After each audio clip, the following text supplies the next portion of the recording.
اللہ کے رسول صلی اللہ علیہ وسلم سے محبت کا تقاضا ہے کہ آپ کا تذکرہ ہو، آپ کا ذکر خیر ہو، آپ پر درود پاک کا سلسلہ ہو، اور سب سے بڑھ کر زندگی کے تمام مراحل میں رسول کریم صلی اللہ علیہ وسلم کی سیرت طیبہ کا اتباع ہو۔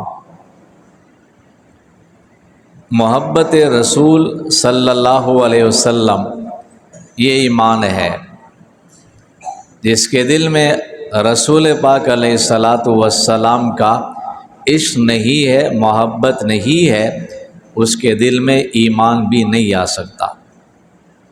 لیکن اس کے تقاضے ہیں۔ سب سے بنیادی بات یہ ہے کہ محبت رسول یہ حقیقت میں اطاعت رسول میں پوشیدہ ہے۔ اطاعت رسول میں پوشیدہ ہے کہ جس کے دل میں اللہ کے رسول کی سچی محبت ہوگی وہ اللہ کے رسول صلی اللہ علیہ وسلم کی اطاعت بھی کرے گا۔ اور یاد رکھیے، ایسے ہی لوگوں کے متعلق قرآن نے فرمایا وَمَن يُطِعِ اللَّهَ وَرَسُولَهُ فَقَدْ فَازَ فَوْزًا عَظِيمًا کہ اللہ اور اللہ کے رسول کی اطاعت کرنے والے ہی کامیاب ہوتے ہیں۔ دنیا میں بھی کامیاب زندگی گزارنے کے لیے، چین اور سکون کی زندگی بسر کرنے کے لیے سیرت طیبہ کی اتباع ضروری ہے، اور آخرت کی کامیابی کے لیے بھی سیرت طیبہ پر عمل کرنا ضروری ہے۔ اس کے بغیر کامیابی کا تصور نہیں کیا جا سکتا۔ اور یہی اطاعت رسول ہی ہے جس کی بنا پر اللہ رب العزت نے حضرات صحابہ کرام کو قیامت تک آنے والے لوگوں کے لیے رشد و ہدایت کا معیار بنایا، اس لیے کہ صحابہ کرام اللہ کے رسول سے صرف محبت کی باتیں نہیں کرتے تھے، بلکہ وہ اللہ کے رسول سے محبت بھی کرتے تھے، اور ساتھ ساتھ اللہ کے رسول کی سیرت کو انہوں نے اپنی زندگی کا حصہ بنا لیا تھا۔ کامیاب وہی ہے، اطاعت کرنے والے کامیاب ہیں، اور اطاعت ہی کے ذریعے سے محبت پہچانی جاتی ہے۔ جس کا کردار چلنا پھرنا، اٹھنا بیٹھنا، زندگی کے تمام مراحل میں اللہ کے رسول کی اتباع کرتے ہوئے، پیروی کرتے ہوئے سیرت کی کوئی نظر آئے، سمجھ لینا اس کے دل میں اللہ کے رسول کی محبت موجود ہے۔ لیکن اگر یہ صورتحال نظر نہ آئے، صرف اظہار محبت ہو، تو یاد رکھیے صرف زبان سے دعویٰ کرنا یہ چیز کام نہیں آئے گی۔ محبت بے شک کائنات میں ہر چیز سے زیادہ محبت اللہ کے رسول کی ذات سے ہونی چاہیے، اور یہی خود اللہ کے رسول علیہ السلام کا فرمان ہے لا یؤمن احدکم حتی اکون احب الیہ من والدہ وولدہ والناس اجمعین۔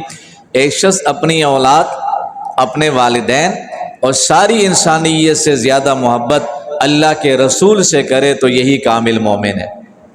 یہ حدیث ہمیں بتا رہی ہے۔ لیکن ساتھ ساتھ وہی پر اللہ کے رسول نے یہ بھی فرمایا کہ لا یؤمن احدکم حتی یکون ہواہ تبعا لما جئت بہ، کہ تم مومن کامل نہیں بن سکتے جب تک تم اپنی تمام خواہشات کو میری مرضی، میری سیرت کے مطابق نہ بناؤ۔ تو اپنی خواہشات پہ چلنا نہیں ہے، اللہ کے رسول سے محبت کا تقاضا ہے کہ اللہ کے رسول کی سیرت اور آپ کی سنت سامنے ہو، آپ کا طریقہ سامنے ہو۔ ایک طرف اپنی خواہشات ہیں، برادری کے خواہشات ہیں، والدین کی منشا ہے، اور ان کے الگ تقاضے ہیں۔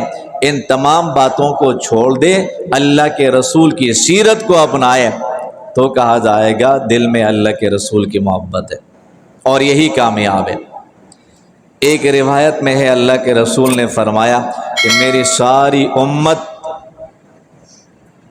جنت میں جائے گی الا من ابا، ساری امت جنت میں جائے گی مگر جس نے انکار کیا وہ جنت میں نہیں جائے گا۔ الا من ابا، صحابہ کرام نے پوچھا من ابا یا رسول اللہ، یہ من ابا، یہ انکار کرنے والا کون ہے؟ اللہ کے رسول فرما دیجئے، بتا دیجئے۔ تو اللہ کے رسول نے فرمایا من اطاعنی دخل الجنہ ومن عصانی فقد ابا، جس نے میری اطاعت کی جنت میں جائے گا، ومن عصانی فقد ابا، جس نے میری نافرمانی کی اس نے انکار کیا وہ جہنم میں جائے گا۔ تو یہی چیز اصل ہے کہ ہم اللہ کے رسول کی اطاعت کر لیں، آپ کی پیروی کر لیں، آپ کے لائے ہوئے دین کو اپنے سینے سے لگائے، اس پر عمل کر کے دکھائے، یہی چیز ہمارے لیے کامیابی کا ذریعہ ہے۔ صحابہ کرام رضوان اللہ علیہم اجمعین کی مثالیں ہمارے لیے نمونہ ہے۔ انہوں نے اللہ کے رسول علیہ السلام کی پوری سیرت کو محفوظ کر کے امت تک پہنچانے کا اعزاز بھی حاصل کیا، ساتھ انہوں نے عمل کر کے بھی دکھایا ہے، عمل کر کے دکھایا، ایک ایک سنت کو انہوں نے اپنایا ہے۔ روایات میں آتا ہے ایک صحابہ کرام کا ایک وفد غیر مسلموں کے ہاں چلا گیا، شاہی محل کے اندر یہ صحابہ کا وفد موجود ہے، غیر مسلم بڑے بڑے لوگ بیٹھے ہوئے ہیں، ان کے لیے کھانا دسترخوان سجایا گیا اور کھانے میں بیٹھ گئے۔ ایک صحابی کے ہاتھ سے کھانا کھاتے ہوئے لقمہ گر گیا، اس نے اٹھایا، صاف کر کے کھانے لگا۔ دوسرے نے اشارہ کر دیا کہ آپ کس جگہ پر موجود ہے؟ شاہی محل کے اندر موجود ہے، یہ لوگ دیکھیں گے تو ہمارے بارے میں کیا تاثر لیں گے کہ گرا ہوا لقمہ اٹھا کے کھا رہے ہو۔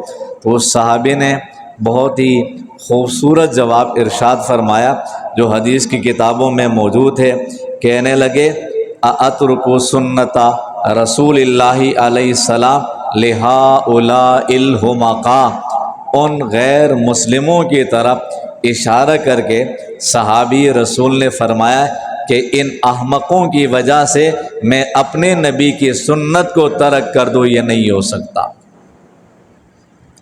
اور ظاہر ہے جس کے دل میں اللہ کی وحدانیت کا یقین نہیں ہے، جو اللہ کے رسول صلی اللہ علیہ وسلم کی رسالت کا قائل نہیں ہے، جو اللہ کے رسول کے لائے ہوئے دین کا قائل نہیں ہے، پھر اس سے بڑا احمق کون ہو سکتا ہے؟ اور میں ان احمقوں کی وجہ سے میں اپنے نبی کی سنت کو ترک کر دوں، یہ ممکن نہیں ہے۔ یہ انداز تھا صحابہ کرام کا، اس شان کے ساتھ اللہ کے رسول کی سنتوں کو اپناتے تھے۔ اور ایک ہمارا معاشرہ ہے، اللہ کے رسول کی سنتوں کو اپناتے ہوئے آج کا مسلمان احساس کمتری کا شکار ہوتا ہے۔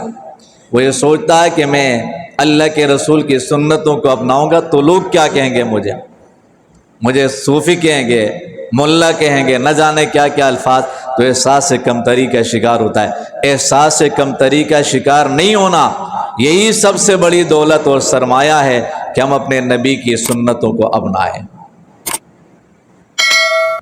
یہی طریقہ ہے۔ حضرت فاروق اعظم رضی اللہ تعالیٰ عنہ اللہ کے رسول علیہ السلام کی خدمت میں ایک موقع پر حاضر ہو گئے، ریشمی جبہ زیب تن فرما رکھا تھا، اور ظاہر ہے مردوں کے لیے یہاں ریشمی لباس کی اجازت نہیں ہے۔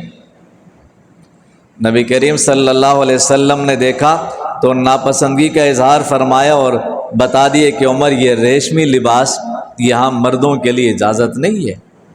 بات گئی، مجلس ختم۔ بعد میں اللہ کے رسول علیہ السلام کی مجلس لگی، حضرت فاروق اعظم تشریف لائے، آپ کے بدن مبارک پر وہ ریشمی جبہ نہیں تھا۔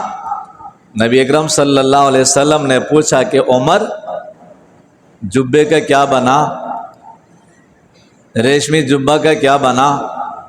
حضرت عمر رضی اللہ تعالیٰ عنہ نے فرمایا یا رسول اللہ، میں نے اس جبہ کو تندور میں ڈال کر جلا دیا ہے میں نے۔ رسول کریم علیہ السلام نے فرمایا کہ جلایا کیوں؟ یہ آپ کے لیے منع ہے، بچیوں کے کام آ سکتا تھا، جلایا کیوں؟ تو حضرت عمر نے فرمایا کہ یا رسول اللہ، آپ نے فرمایا کہ یہ اجازت نہیں ہے، ناپسندگی کا آپ نے اظہار فرمایا۔ عمر کے ضمیر نے گوارا نہیں کیا کہ اس کو باقی رکھ کے اٹھا کے جلا دیا ہے۔ اس کو کہتے ہیں اطاعت۔ یہ ہے اللہ کے رسول علیہ السلام کے ساتھ محبت، کہ جو چیز اللہ کے رسول کے ہاں ناپسندیدہ ٹھہرے، صحابی رسول اس کو اپنے قریب نہیں آنے دیتے تھے۔ اور عمل کا ایسا جذبہ، ایک صحابی غالباً عبداللہ بن مسعود رضی اللہ تعالیٰ عنہ تھے، مسجد کی طرف آ رہے تھے، اللہ کے رسول علیہ السلام واعظ فرما رہے تھے، بیان فرما رہے تھے، اور اسی وقت مسجد کے اندر حال میں کہیں پر لوگ کچھ کھڑے نظر آئے حضرات۔ تو نبی کریم صلی اللہ علیہ وسلم نے فرمایا کہ بیٹھ جاؤ۔ اور ظاہر ہے اس جملے کا مطلب آپ سبھی سمجھ سکتے ہیں کہ اگر کہیں اس طرح کا ماحول ہے، تقریب ہے، کچھ پروگرام ہے، اندر آئے ہیں لوگ، ان میں سے کوئی کھڑے نظر آئے تو بیٹھ جاؤ کہنے کا مقصد انہی سے کہا جا رہا ہے جو آ چکے ہیں مسجد کے اندر، حال میں آ چکے ہیں، لیکن بیٹھے نہیں کہ کھڑے نظر آ رہے۔ اس جملے کے مخاطب وہ لوگ نہیں ہیں جو ابھی مسجد سے باہر ہیں، ابھی پہنچے نہیں ہیں، آنے والے ہیں، راستے میں ہیں، وہ مخاطب نہیں ہے۔ اللہ کے رسول نے فرمایا بیٹھ جاؤ۔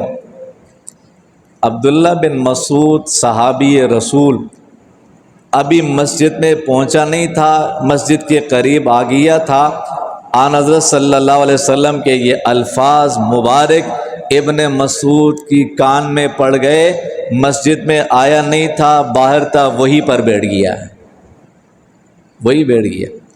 تو اللہ کے رسول نے فرمایا کہ ابن مسعود، میں نے آپ سے تو نہیں کہا تھا کہ بیٹھ جاؤ، آپ کیوں باہر گلی میں بیٹھ گئے؟ باہر کیوں بیٹھ گئے؟ آپ بیٹھنے کی جگہ وہ نہیں تھی، میں نے اندر والوں سے کہا تھا۔ تو ابن مسعود رضی اللہ تعالیٰ عنہ نے فرمایا کہ یا رسول اللہ، آپ کے الفاظ مبارک سننے کو مل گئے کہ بیٹھ جاؤ، پھر زمین نے گوارا نہیں کیا کہ میں ایک قدم وہاں سے آگے بڑھاؤں، اس لیے میں وہی بیٹھ گیا۔ اس کو کہتے ہیں اطاعت۔ اور ایک آج ہماری محبت ہے، باتیں تو کرتے ہیں لیکن عمل نہیں کرتے۔ اصل چیز یہ ہے کہ ہم اللہ کے رسول کی محبت کے ساتھ ساتھ اللہ کے رسول کی اطاعت کریں، یہی محبت ہے۔ محبت یہی ہے۔ عمل سے محبت پہچانی جاتی ہے، کردار سے محبت پہچانی جاتی ہے۔ اگر کوئی اللہ کے رسول علیہ الصلاۃ والسلام کی اتباع کر رہا ہے، پیروی کر رہا ہے، آپ کی سنتوں کا اپناتا ہوا نظر آ رہا ہے، تو سمجھ لیجئے کہ یہ اللہ کے رسول علیہ السلام سے محبت کرتا ہے، اس کے دل میں عشق رسالت موجود ہے، اور یہ شخص کامیاب ہے۔ تو اس لیے ربیع الاول اللہ کے رسول علیہ الصلاۃ والسلام امام الانبیاء علیہ السلام کی ولادت کے حوالے سے ہے، تو فیصلہ کیجئے، نیت کر لیجئے کہ ہم اپنے نبی علیہ السلام سے محبت بھی کریں گے اور اپنے نبی کی ایک ایک سنت کو اپنائیں گے، زندگی کا حصہ بنائیں گے۔ اللہ تعالی ہمیں سمجھنے، عمل کرنے کی توفیق عطا فرمائے۔